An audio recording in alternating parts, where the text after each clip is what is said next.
कभी कभी जिंदगी में ये जो क्षण मिलते हैं, कभी कभी मिलती है जिंदगी में ये घड़ी भी कभी कभी मिलती है जिंदगी में ये घड़ी भी कभी कभी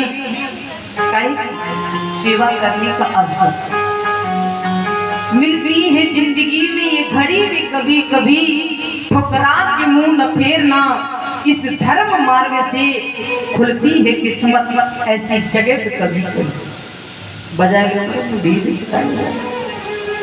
राधे मैया ताली तो बजा रही लेकिन सब चाहिए पड़ोसी देख न ले कि जब ताली बजाए ए मैया तुम तो बजा जब तुम्हारा जी चाहे तब बजाओ हम कथा में बैठे। अब ऐसा लग रहा कहा करें एक दूसरे को देखने के बाद ही में चले जब पड़ोसी ना बजाए तो हम काहे को बजाए। पड़ोसी को देखते ना अपने आप में अगर कोई चीज अच्छी लगती है भगवान भी उसी का साथ देता है जो खुद में विश्वास रखता है। राधे याद है कि भगवान हर किसी का साथ नहीं देता है, बोले तुम्ही को विश्वास नहीं। अब तुम ही कह रहे हो गिर जाएंगे तो गिरी जाओ। जापे कृपा राम की होई और तापे कृपा करे सबको।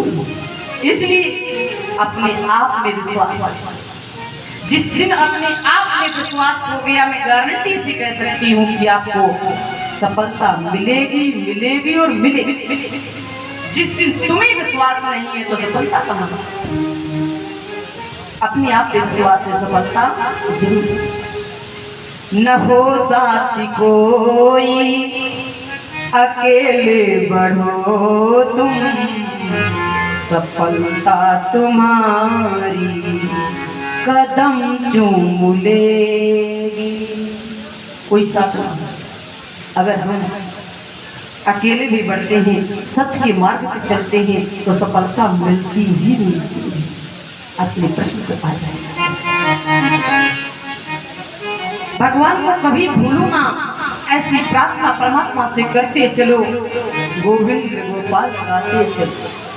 प्यारे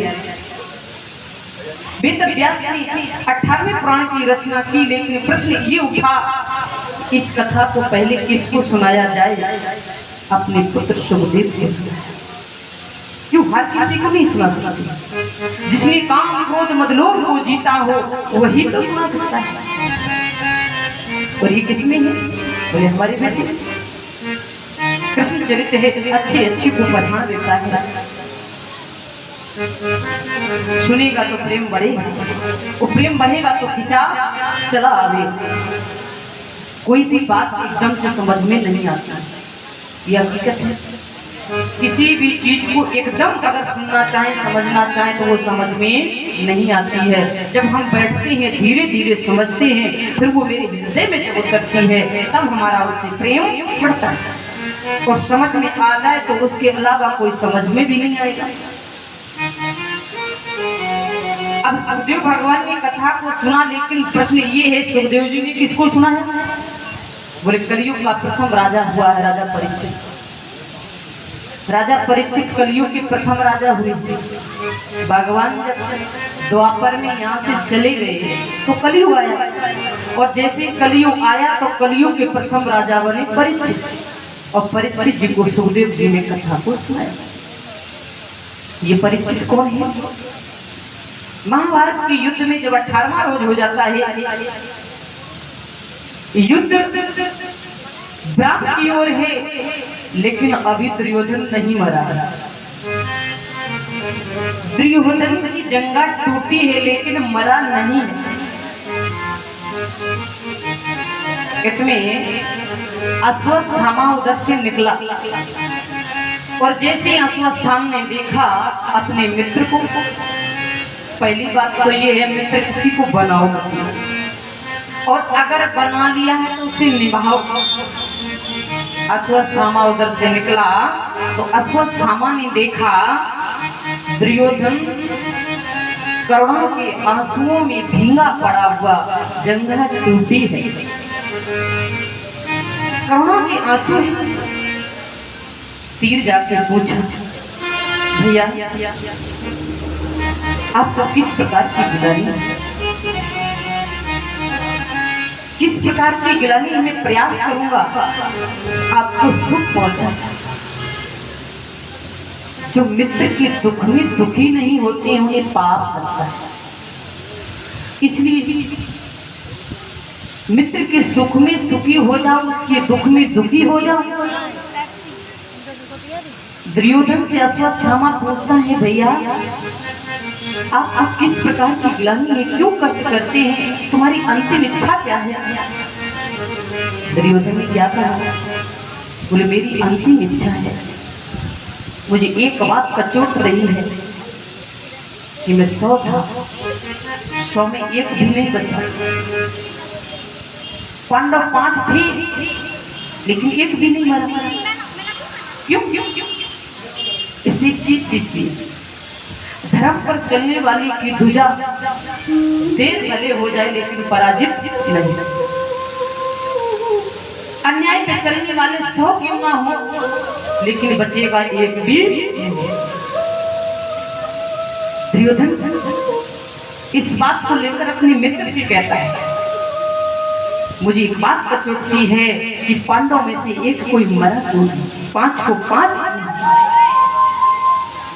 अश्वत्थामा ने वचन दे दिया, मित्र आज शाम को मैं सोते सोते 5 को मार दूंगा। जल्दी वचन दे दिया। लेकिन जाको राखे साइया मार सके नहीं को, तुम बाल नवा का कर सके चाहे जग वैरी हो। भगवान जिसकी रक्षा करता है उसे कोई मार नहीं सकता है। परमात्मा ने जिसकी चोटी छोड़ दी उसे फिर कोई बचा नहीं सकता है। जिसका हाथ परमात्मा ने छोड़ दिया है उसको कोई नहीं बचा सकता है। और जिसकी डोर भगवान ने थाम रखी है तो उसको कोई मार नहीं सकता है। क्या नहीं वो जानता है, वो सब कुछ जानता है। तन की जाने मन की जाने और जाने चिट्ठी की चोरी, और बात श्याम से कहा छिपो है ताके हाथ में जीवन की डोरी। उससे क्या चाहिए? भगवान के भरोसे पांडव सो रहे। शिवर के पास जैसे आधी रात को आंख खुली, अर्जुन की बाहर देखा तो भगवान पहरा दे रहे। अर्जुन ने पूछा, प्रभु आप? बोले हाँ। मैं सो रहा आप जाग रहे हो? बोले यही तो बात है। भगत की एक घड़ी ऐसी आती है कि मेरा सुमिरन हरि करे और मैं पावा विश्राम। एक घड़ी ऐसी आती है कि माला छूट जाती है, फिर भगवान को खुद चिंतन करना पड़ता है, मेरा भगत कहाँ पर। माला नहीं चलती है, जीवा नहीं चलती है, लेकिन हृदय में भगवान बैठा है, चित्त में रक्षा करता है। भगवान बोले सच्ची बात बताना अर्जुन, इस समय तुम्हें क्या नींद आ रही है? बोले नींद तो हमें नहीं आ रही, तो चलते ही घूम। भगवान रात के आधी रात के समय 5 पांडवों को लिया और हिमालय पर्वत पे चले गए। यहाँ शिविर में द्रौपदी के 5 पुत्र शिविर में है, लेकिन वो 5 पुत्र 5 पांडव की शकल के हैं। जो युधिष्ठिर का पुत्र है वो युधिष्ठिर की शकल का है, जो भीम का पुत्र है वो भीम की शकल का है, जो अर्जुन का पुत्र है वो अर्जुन की शकल का है, नकुल सहदेव के पुत्र हैं वो उनकी शकल का है। अश्वत्थामा रात अंधेरे में आया ना समझी में उसने समझ नहीं पाया और उन बालकों को ही उसने पांडव समझ लिया और गलती से पांचों का सर अलग कर दिया। और जैसे पांचों का सर लेकर के दुर्योधन के पास गया, दुर्योधन ने पहले तो उसको एक खुशी हुई कि हमारा दुश्मन मारा गया, और जैसे भीम का सर समझ के दाबना चाहा वो जल्दी से दब गया तो दुख हुआ। क्यों? अरे मैंने पांडव को मारने को कहा था, पांडव के पुत्रों को मारकर मानो तुमने ये साबित कर दिया कि अब मेरे वंश में कोई चिराग जलाने वाला नहीं। कौन जलाएगा चिराग? दुख हुआ और दुख सुख जब दोनों मिले तो दुर्योधन की मृत्यु हो। यहाँ शिविर में मैया कुंती, इस शिविर में द्रौपदी मैया के 5 पुत्र जिनका धड़ पड़ा है सर है ही, परमात्मा ऐसा दिन किसी को न दे, ऐसा समय किसी को न दे। द्रौपदी उन 5 पुत्रों को देखकर रुदन करती है, हे मुरलीधर, हे केशव, मैंने क्या बिगाड़ा था किसी का? मैंने किसी का क्या बिगाड़ा था जो इस प्रकार से ये दिन मुझे देखने को मिला? कैसी आई ये दुख की घड़ी है,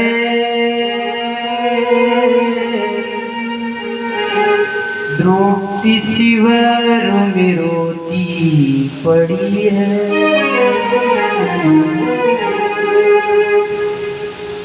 बाट कृष्णा की देखे खड़ी है,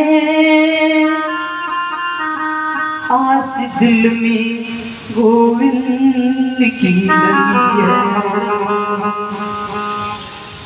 कैसी आई ये दुख की घड़ी है, द्रौपदी बालकों पे रोती पड़ी है। कैसा समय है ये, मेरा कैसा समय है ये परमात्मा, तो कैसे तुझे याद करूं? उस माँ के हृदय से पूछो जिस माँ ने 5 पुत्र काट के तैयार किए हो, और जब वो जवान हुए हो तो किसी ने गलती से मार दिए हो, क्या बीते भी उस माँ के हृदय पर द्रौपदी इस भाव में डूब गई है? हे कन्हैया, वो हंसा के क्यों रुलाए रे,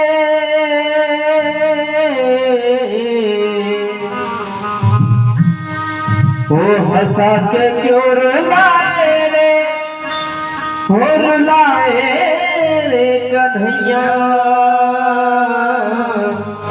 ठाकुर मेरे ओ श्यामा मेरे, ओ ठाकुर मेरे ओ श्यामा मेरे, वो हंसा के क्यों रुलाए रे कन्हैया, ठाकुर मेरे ओ ठाकुर मेरे, ओ ठाकुर मेरे ओ ठाकुर मेरे।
कौन सुनेगा जाऊं कहाँ तेरे दर से तुम बिन मेरी कौन सुनेगा जाऊं कहाँ तेरे दर से रूठ गई क्या मुझसे बहारे रूठ गई क्या मुझसे बहारे बता दे रे कन्हैया ठाकुर मेरे ओ ठाकुर मेरे ठाकुर मेरे ओ ठाकुर मेरे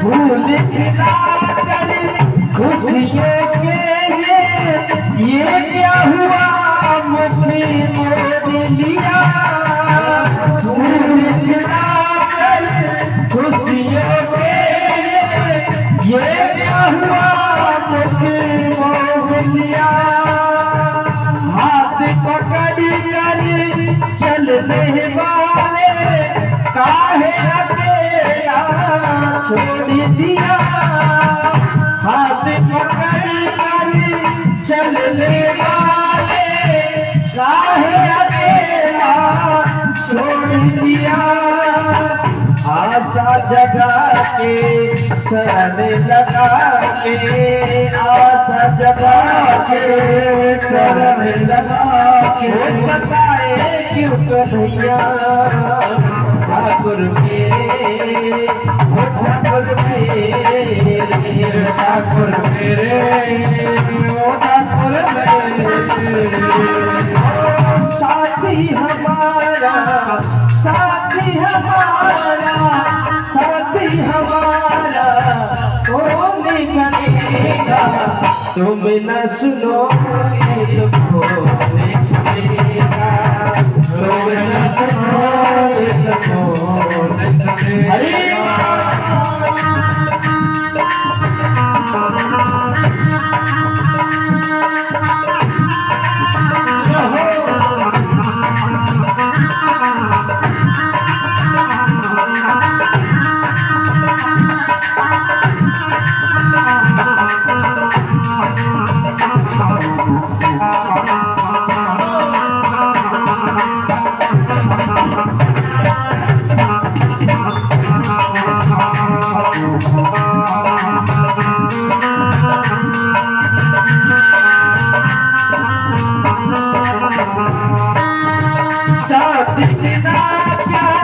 चांदनी होती दीप बिना क्या बात है चांद बिना क्या चांदनी होती दीप बिना क्या बात है हे धरती के पालनहारे हे धरती के पालनहारे कैसे रहे खुशी का तेरे हे धरती के पालनहारे कैसे रहे खुशी का तेरे भूल भुला दे फिर से हंसा दे भूल भुला दे फिर से हंसा दे रे सावरिया ठाकुर मेरे ओ ठाकुर मेरे ठाकुर मेरे ओ ठाकुर मेरे ओ हंसा के क्यों रुलाए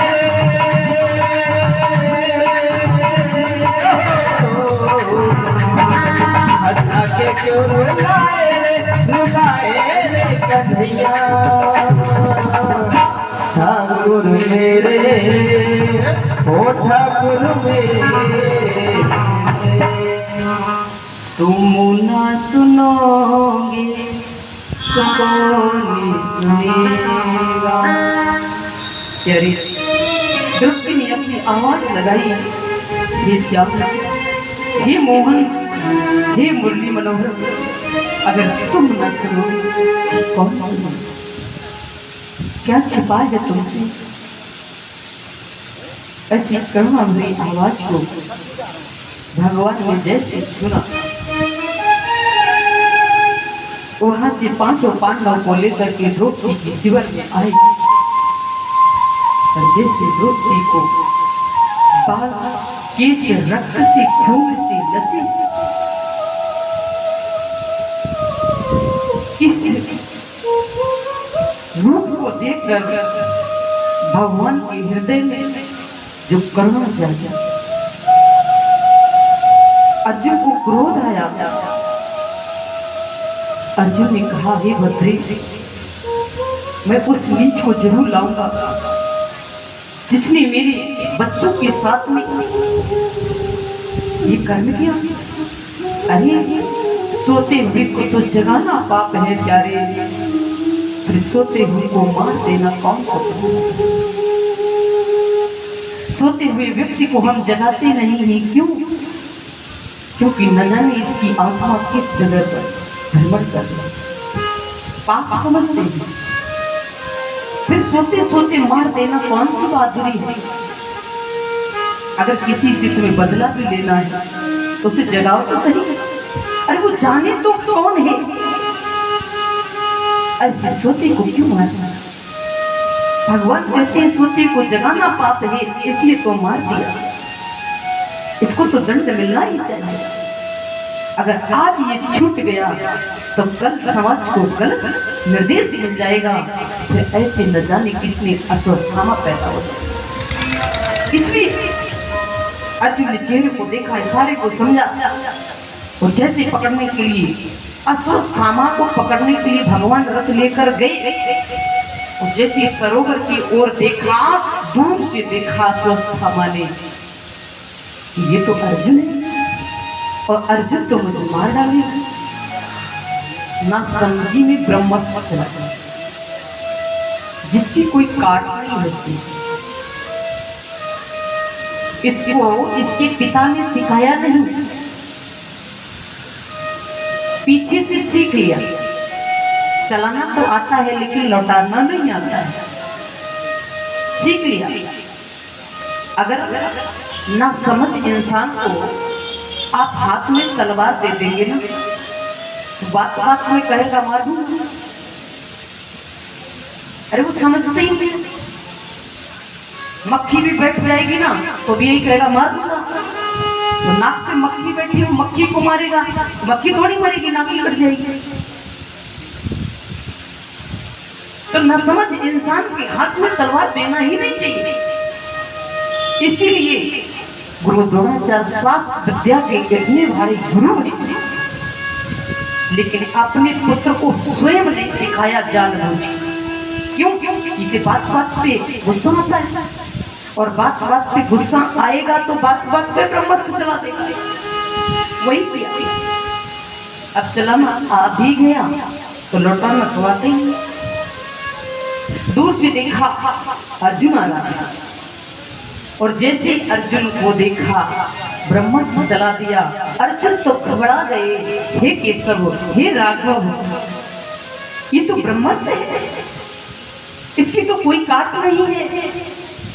कृष्ण कृष्ण महाभक्ता नाम, हे कृष्ण हे राघव बचाओ ना। भगवान बोले बोले भोले भोले। कभी कभी ऐसा होता है, विष की औषधि विष ही बन जाती है, हर समय नहीं, लेकिन कभी कभी ऐसा होता है, अगर कोई तुम्हें ज्यादा ही सताने लगे तो उसके लिए घूम के खड़ा होना ही तैयार है, अन्यथा वो तुम्हें जीने नहीं देगा। विष की औषधि भी विष बनती है। जैसे लोहे को काटना हो तो लोहा दूसरी चीज से कटता नहीं, लोहा लोहे से ही कटता है। जंगल में अगर आपको कांटा लग जाए और पीड़ा ज्यादा है, वहां कोई साधन नहीं है, तो उस कांटे को निकालने के लिए तुम्हें दूसरा कांटा तोड़ना ही पड़ेगा। कभी काला नाग डस जाए और ये तुमने देख ही लिया है कि ये काला ही है, तो डॉक्टर के पास जाते हैं तो डॉक्टर भी उसको विष का ही इंजेक्शन लगाता है। उस विष से उस विष को खींचा जाता है, लेकिन क्लियर पता होना चाहिए ये काला ही है। अगर काला नाग नहीं है फिर डॉक्टर ने लगा दिया, फिर तो वो मरी जाएगा। यानी विष की औषधि विष बन जाती है। ये कभी कभी भाव आ जाते हैं। ये भगवान समझा रहे हैं, ये भगवान समझा रहे हैं। अर्जुन ने कहा ठीक है। अर्जुन ने भी उस ब्रह्मास्त्र को चलाया, दोनों टकराए, अस्त्र खत्म हुआ। अर्जुन ने जाकर के अश्वत्थामा को पकड़ लिया और रथ में बांध लिया। चलो अब खींचते हुए ले आया। बड़ी भारी सभा लगी। द्रौपदी के 5 पुत्र जिनके धड़ पड़े हैं, सर नहीं।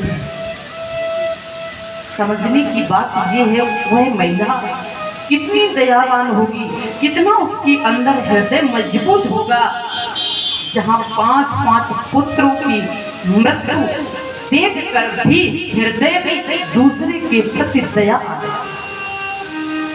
दूसरे के प्रति दया। अश्वत्थामा को लेकर के जैसी सभा में पहुंचे, द्रौपदी से पूछा, बताओ देवी इसके साथ क्या करना चाहिए। द्रौपदी बोलती है, अपना साड़ी का पल्ला फैला दो और झोली में अश्वत्थामा के प्राण मान लो। अर्जुन कहते हैं, देवी ये कैसे होगा? अरे ये तो पापी है, इसको अगर मैंने छोड़ दिया तो ये कल और ज्यादा करेगा। अर्जुन दुविधा में पड़ गया, क्या करना चाहिए। द्रौपदी कहती है, हम दूसरे को मारने से, समझने की बात है, जो सत्संग में रहता है उसको ये बात समझ में आएगी। द्रौपदी इस बात को कहती हैं, इसको मारने से मेरे 5 पुत्र जिंदा नहीं रहेंगे, और जिंदा हो जाए तो मार दो। और जब 5 पुत्र जिंदा नहीं होंगे तो इसको मारने से हमें लाभ है, इसको तो छोड़ी हो।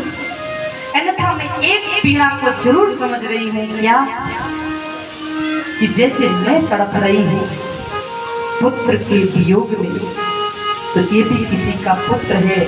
इसके मर जाने के बाद इसकी माँ भी ऐसे तड़पेगी जैसे मैं।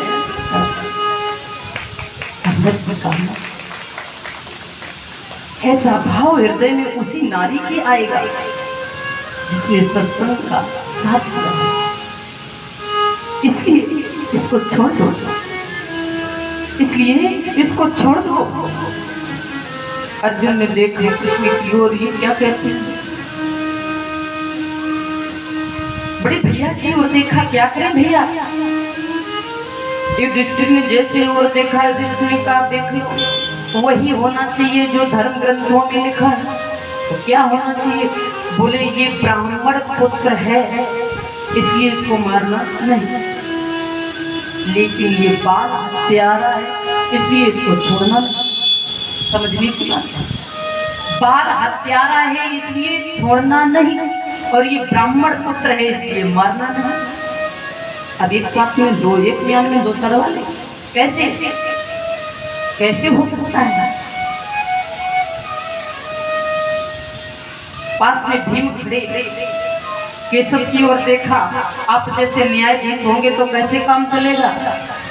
भगवान ने कहा, दादा जहां बोलने की जरूरत ना हो वहां बोलना नहीं चाहिए। अरे तुम्हें नहीं पता, अर्जुन ने गीता सुनी है, इससे ज्यादा बताने की इसको जरूरत नहीं। अर्जुन ने क्या किया, भरी सभा में इसके मस्तक पर जो तेजक मणि है उस मणि को निकाल लिया और सभा में धक्के मार करके बेइज्जती के साथ निकाल दिया। बात सोचने की ये है, जिसकी समाज में प्रतिष्ठा है, सम्मान है, बड़ाई है, यश है, और वो सभा के बीच में धक्के मारकर बेइज्जती के साथ निकाल दिया जाए, तो वो मरने से कम नहीं, मरने से कम नहीं है। गोली का मारा इंसान जान से मर जाएगा और गोली का मारा इंसान जीवन में सर उठा के नहीं जी पाएगा, घुट घुट के मरेगा। जिसको जीवन में गोली लगती है वही जानता है। नहीं जाएंगे उसके दरवाजे, क्यों? अरे उसने मेरा ऐसा अपमान किया था, तो क्या है, उसे घुट घुट के जीना पड़ता है। इसलिए मरने वाला भैया इतने में मर गया, लेकिन जिसके जरा सी सम्मान, इज्जत, यश कुछ भी प्राप्त नहीं है, वो तो फिर क्या करेगा? अपने कुर्ता को पल्लू जरिया के चल दे दो नेता लोगों को, ऐसे भाई का फर्क पड़ रहा है। ये तो छोटी सी सबुल्ली है, बड़ी बड़ी सभा से निकाल दे, जब उसकी इज्जत ही नहीं तो काहे की बेइज्जती। भैया वहां से जैसे निकला, हृदय में गुस्सा इतनी भर गई, इतनी गुस्सा भर गई। अरे गुस्सा नहीं आना चाहिए, क्यों? काम मरने का किया, लेकिन मारा नहीं, थोड़ा बेइज्जती के साथ निकाल दिया। यस गुजारिश करना चाहिए था, लेकिन यहाँ गुस्सा में आकर के सोचने लगा, अरे मैं भी द्रोणाचार्य नंदन नहीं जो पांडव के वंश को निर्वंश न किया। फिर सोचता है इनके वंश में ये कौन, इसके वंश में कौन है? बोले एक था अभिमन्यु को युद्ध क्षेत्र में मारा, 5 थे आज मैंने मारे, अब कौन बचा? फिर याद आता था अभिमन्यु जब युद्ध क्षेत्र में मारा गया, उस समय अभिमन्यु की पत्नी उत्तरा गर्भवती थी, और वो पुत्र अब जन्म लेने वाला होगा, और ना वो तो उसको गर्भ में ही मार दे। अब समझने की बात एक है, जिस मनुष्य ने संसार में जन्म ना लिया हो वो तुम्हारा दुश्मन कैसे बने? भाई वो संसार में आया ही नहीं और तुम उसको मारना चाहते हो, वो तुम्हारा दुश्मन कैसे है? से कहते हैं ऊंच निवास और नीच करनी, नीच करनी। क्यों? ब्राह्मण पुत्र होकर के इतनी घटिया सोच, इतनी घटिया सोच रखता है, लेकिन वो अपने आप को, जो नीच आदमी होता है वो नीचता के बाद नहीं जाता है। कितने भी उसके हाथ जोड़ लेना, वो अपना काम करके ही जाएगा। इसलिए मूर्ख के सामने हाथ जोड़ना नहीं, मूर्ख के सामने मूर्खता का, एक हाथ में माला है तो दूसरे हाथ में भाला का प्रयोग जरूर करो। मूर्ख के साथ में मूर्खता का प्रयोग करोगे तभी अपने आप को बचा पाओगे, अन्यथा बचा नहीं पाओगे। इसकी सीखो। कोई भी देवता, अगर किसी भी देवता को देख लेना, एक हाथ में डमरू है तो दूसरे हाथ में त्रिशूल है। माता शेरा वाली को देख लो, माता जोता वाली को देख लो, पहाड़ा वाली को देख लो। अगर मैया एक हाथ में तुम्हें आशीर्वाद दे रही है तो दूसरे हाथ में तलवार से मार भी सकती है। इसलिए अपनी सुरक्षा करने के लिए हाथ में माला है तो माला जरूरी है, ये हमारे योगी का कहना है। जो जिस भाषा में समझे, श्रीमान आदित्यनाथ योगी उत्तर प्रदेश मुख्यमंत्री, वो इस बात को समझाते हैं, जो जिस भाषा में समझे उसको उस भाषा में समझाना चाहिए। वहां बचना कैसे? मूर्ख आदमी कभी विनय नहीं सुनता है, मूर्ख विनय सुन ही नहीं सकता, उसको समझदारी नहीं। सज्जन आदमी के पास कभी हथियार का प्रयोग मत करो। एक ही बात कही है, पहले हमारा भारत प्रधान देश है, ऐसा प्रधान देश है कि यहाँ शास्त्र की बात कही जाती है। सर्वप्रथम किसी को शास्त्र से समझाओ, और शास्त्र से अगर वो ना समझे तो एक अक्षर हटा दो, शस्त्र बना दो। शास्त्र में से एक अक्षर कम कर दो, आपकी मात्रा कम कर दो, तो वही शास्त्र आपका शस्त्र बन जाएगा। फिर नहीं समझा तो शस्त्र से उसका श्रृंगार ही कर दो, उसी में कल्याण। ऐ बोलो राधे राधे, बोले गोविंद भगवान की। बस यही देखा, अत्याचारी मान नहीं सकता। अश्वत्थामा कहता है अरे मैं भी द्रोणाचार्य नंदन नहीं जो पांडव के वंश को निर्वंश न किया। सोचते सोचते मन में भाव आया, अब मनु की पत्नी उत्तरा जो गर्भ में इस समय शिशु को पाल रही है उसको गर्भ में ही नष्ट कर देते। और जैसे वो गर्भस्थ शिशु के लिए बाण चलाया, उत्तरा तो भगवान कृष्ण के चरणों में गिर गई। पाही पाही महायोगी देव देव जगतपति नन्यामस्ते या मृत्यु पश्चिम परंपरा। मैं मर जाऊं तो मुझे कष्ट नहीं है, लेकिन मेरे गर्भस्थ शिशु को बचा लीजिए। हे केशव, हे राघव, हा मामा, हा मामा, हा मोहन, हा मोहन, दासी पे कृपा कीजिए, मेरे प्राण चले जाएं पर मेरे गर्भ को बचा लीजिए, मेरी गर्भ को बचा। भगवान ने सोचा पूरे भागवत के किसी भी अध्याय में भगवान इतना नहीं रोए जितना यहाँ रोते। क्या बिगाड़ा है उस शिशु ने? सूक्ष्म रूप बनाया भगवान ने और परीक्षित की परी परी रक्षा कर।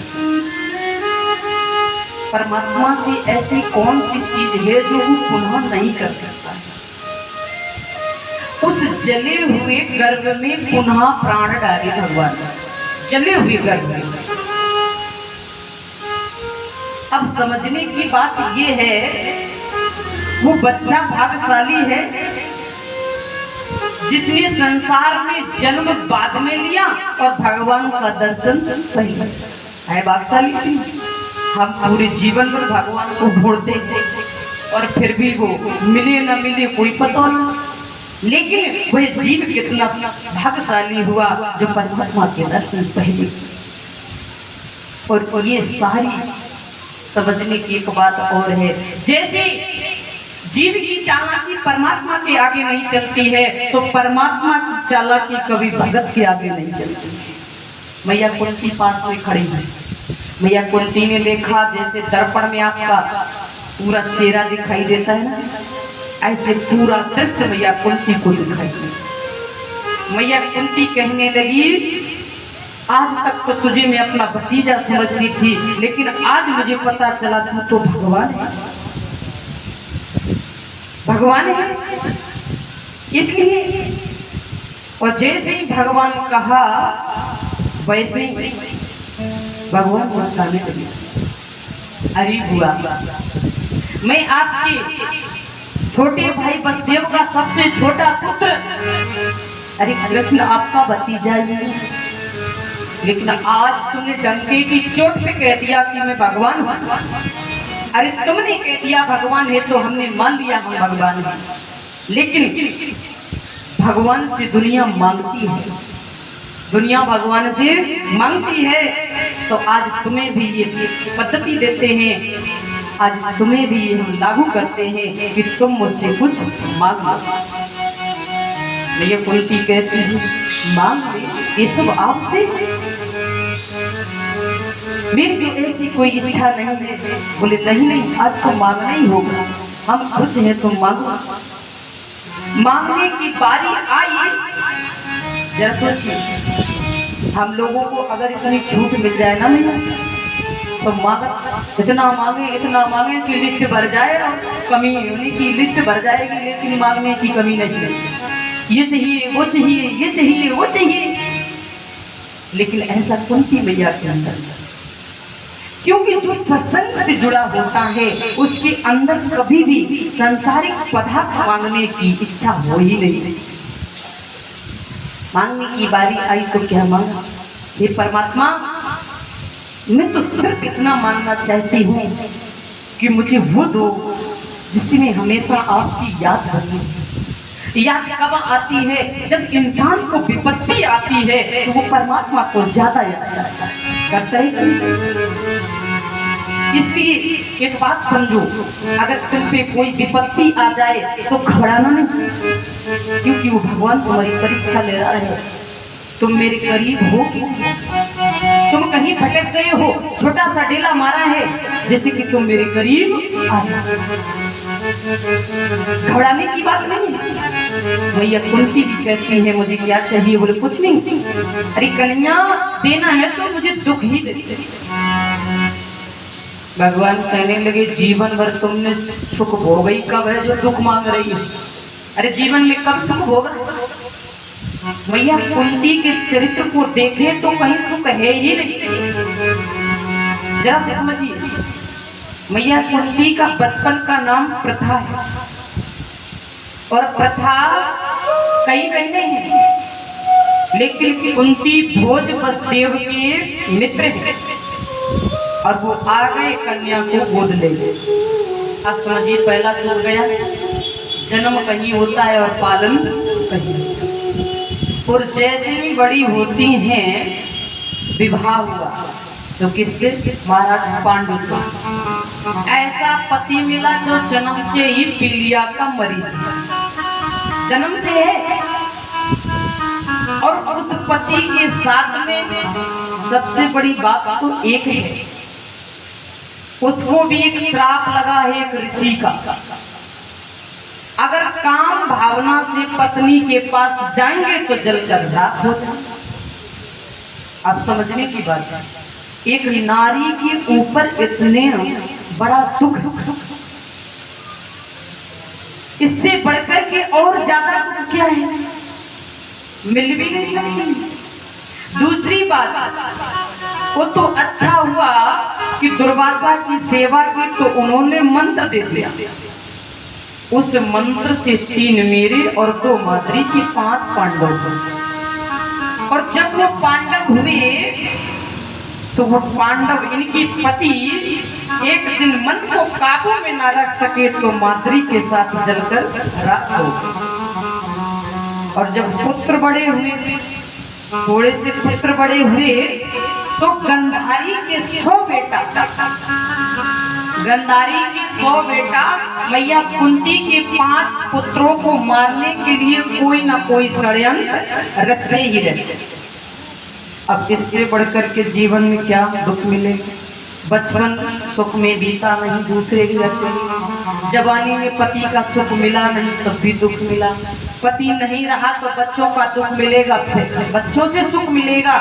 तो गंधारी के बेटा दुख दे रहे हैं, क्या दुख होगा मैया? माँ कृष्ण भगवान कहते मैया तुमने जीवन में कब सुख भोगा जो दुख मांग रही है? तो मैया कहती है सुख कि सुख के माते सिल पड़, अरे सुख की माते सिल पड़ जो हर हृदय से जाए। और बलहारी बात दुख की जो पल पल नाम जपा, वो सुख भी मुझे प्यारे हैं